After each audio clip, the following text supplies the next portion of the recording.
Hello, I'm back with another video, and I'd like to tell you and everyone how to do a discounted cash flow analysis. This is one really effective way of value investing in calculating the intrinsic value of a stock. And although the concept is a little bit advanced, I'd like to give you guys a quick run through about how to do it, what to look for, and why it's generally effective. So, I'm not going to be doing a specific cash flow analysis because that would take a while, but I'm just going to tell you how it works and just the general process of it. So, what a discounted cash flow analysis is, you pretty much project the cash flow out throughout the years of a company. And this is based off you hopefully being optimistic about the company's prospects. You project them out, you take into considerations the debt and the interest rates that the company can incur along the way. And obviously, there's a lot of factors that are very unpredictable about companies in the general stock market. So what's really good about this is you can be conservative with this strategy to the point where you can come up with the margin of safety, which is essentially a safety net for stocks. So for example, if you come up with the intrinsic value of America for $300, and you take into consideration the debt and everything, and you have a general margin of safety of around, let's say, of 20%, then the price that you'd ideally buy it at is 20% under your intrinsic value. So that's just the general stuff that you need to know when approaching and before buying a stock overall. And pretty much what I'd like to talk about is how to project cash flow. How do you know a company is even profitable and why you should invest in it over the long term? So this is obviously this is Yahoo Finance. It shouldn't be like your go-to and your main determinant resource when it comes to investing, but it's a pretty good website to get a glimpse of how profitable the company is. So pretty much, let's assume you know what Americo is, and Americo is it's a company where it owns obviously a lot of trucks and a lot of storage facilities, and overall, here is my rationale, for example, of why I want to invest in a company. Because don't forget, I think I mentioned in the previous video, but you need to understand the investment. Why should you invest in this company? What makes it good? What knowledge do you have of it and its general industry? Is it overall better than its competitors? You have to ask many questions like these before coming to a decision or incentive to even research. So, for example, I personally like Americo because I can see it being a very um, solid business that I don't think it would depreciate or I guess lose value for a very long time. Historically, looked at the annual report and I've seen their asset base really growing and their occupancy rates also increasing as well. And what occupancy rates are in this case are they're pretty much, I guess it's exactly what it sounds like when when you have like a real estate property, or if you have trucks, it's pretty much a percentage of how much of it is used and properly utilized, then yield an eventual profit. And evidently, they've had a lot of profit and they've had a lot of revenue, as you can see. This is in the billions, and um, they're able to grow its revenue for the past 2, 3 years. Um, but pretty much, you might be questioning, when do we get to the discounted cash flow? Well, we'll get to that in a second because I like to kind of, in this video, it's mainly about discounted cash flow analysis, but you need to kind of look at the things you need to, you need to really know specific factors before determining when to use it. So in this case, back to my rationale, I think U-Haul is personally a very good company because why? I see it yielding very long-term returns over time. I think its brand name is an example of an intangible asset because with the trusted brand, there's obviously more loyal customers where they're willing to invest and collaborate with the company, especially when it comes to transport. I also see it providing a lot of value to people in general. Obviously, when it moves specific equipment for housing or for companies, they want to transport raw materials over. this company is really well-rounded and very good in that aspect. Um, Another thing that I wanted to point out, okay, so let's say, okay, that's the rationale. That's why I like this company. I generally understand it. So let's kind of deconstruct it. So um, onto the cash flow. So let's say the income statement, obviously we see the revenue generally growing.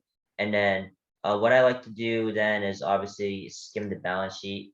Um, I guess I'm kind of providing you a full-on video of how to like look at each statement for income, balance, and cash flow. But this is really important leading up to DCF because you need to really analyze the business model. What because cash flow is very, very indicative of how profitable a company is, but based off of like context of its asset base and how it makes money. And let's say cash flow is like negative, for example, you might be questioning, then my cash flow is negative. How am I going to calculate the discounted cash flow if the cash flow is negative? Well, at that point, you need to see why it's negative. You need to see what they're doing, what specific moves they're making that can prompt that kind of return on paper. So in this case, the total assets, I'm going to expand this so you can see the whole thing. But the total assets is definitely grown, and it's definitely based off of tangible assets, as you can see. Where is that? Well, the property and equipment assets. So yes, these are pretty much the trucks, the storage facilities. These are the main cash cows. This is what really keeps the company afloat. And when doing this kind of cash flow analysis to be conservative, I really like measuring and operationalizing the tangible assets because in my opinion this doesn't have to be you if you're a growth investor or you provide a lot of I guess if you really like including intangible assets into your calculations, go ahead. But this is just one example of me as an investor who thinks intangible assets don't really measure profitability, and it's kind of hard to project it because they're intangible. There isn't too much evidence of obviously measuring how much money as a result intangibles can produce. But tangibles are very easy to really project and understand, right? Because tangible assets, obviously like buildings and storage facilities and things like that, you can literally take those into account and see over time how much profit they can yield. So in this case, its asset base has been growing, and I looked at the annual reports, and the occupancy rates have been going up. So with that in mind, you can come to a general consensus like, okay, this company is definitely very capital intensive. It definitely spends a lot of money on its assets, and um, it's definitely going to utilize debt for sure because they need to use loans to afford those specific assets and really grow it to the point where they can have a lot of profit. They can grow their equity over time. And as a company, they will develop. And I also think that this company has a lot of moats. And what moat is pretty much how much of an edge they have over their competitors. And I kind of got swayed by the intangible assets portion, but I think their brand name is one example of moat because what brand names do is that obviously more customers would be more familiar about the company and it might become more trusted compared to other brands that aren't as big. So that's one reason, I guess, factor to consider. And yeah, with that in mind, let's go into the cash flow analysis. And this is pretty much where the meat happens. And let's scroll down and whoa, look at that free cash flow. So pretty much what free cash flow is, it's pretty much the operating cash flow minus the other, what's pretty much kind of evident. It's pretty much operating cash flow minus the investing or plus investing cash flow plus or minus the financing cash flow. And pretty much with all of those combined, whoa, it's been negative even over here. So pretty much what this kind of cash flow analysis is, like I said at the beginning, is when you add up 10 to 15 or 20 years of free cash flow, divide that by the number of shares the company has outstanding, and that should come up to your intrinsic value price. And as you can see, it's negative. And on hindsight, why is that? Well, I've done research on this company, which is why you need to look at annual reports, which I'll also look at on the next video of what to look for. But the reason why it's negative is because, let's see, it's because their investing cash flow has been completely negative. And this is mainly due to capital expenditures. This is also because they're tying more money into assets. And due to this, they would have less liquidity.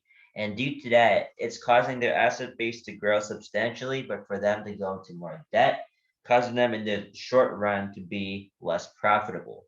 But in my opinion and in my prospects, I see this as an opportunity and a really good sign of good management. At the very in the past, they've had moments where they've made larger acquisitions, and as a result, they were able to grow its company and I guess the amount of revenue they generate by about 1.5 times since then. So I think that's one factor.